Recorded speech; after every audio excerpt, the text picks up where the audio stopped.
জামালপুরে নদী ভাঙ্গন রোধ ও নদী রক্ষার দাবিতে জেলা পানি উন্নয়ন বোর্ডে মানববন্ধন অনুষ্ঠিত হয়েছে। জামালপুর প্রতিনিধি শরীফুল ইসলাম ঝোকনের প্রতিবেদনে দেখুন বিস্তারিত। আজ দুপুরে জামালপুর পানি উন্নয়ন বোর্ডের কার্যালয়ের সামনে দেওয়ানগঞ্জ উপজেলার চিকাজানি ইউনিয়নের বিভিন্ন এলাকার বাসিন্দাদের আয়োজনে এ মানববন্ধন অনুষ্ঠিত হয়।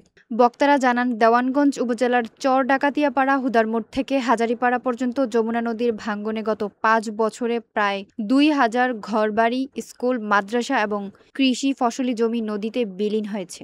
বরখাল পর্যন্ত আমাদের এই যমুনা নদীর ভাঙ্গনে আমাদের প্রায় আজকে কৃষি জমি এবং আমাদের বসত ভিটা সবকিছু বিলীন হয়ে যাচ্ছে।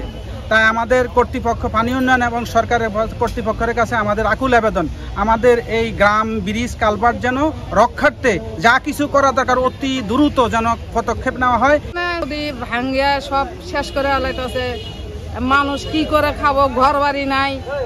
এছাড়া আরও প্রায় 4000 বসত ভিটা, বাড়ি ঘর ও ফসলি জমি ঝুঁকির মধ্যে রয়েছে। তাই তারা দ্রুত সময়ের মধ্যে স্থায়ী বাঁধ নির্মাণের দাবি জানিয়েছেন।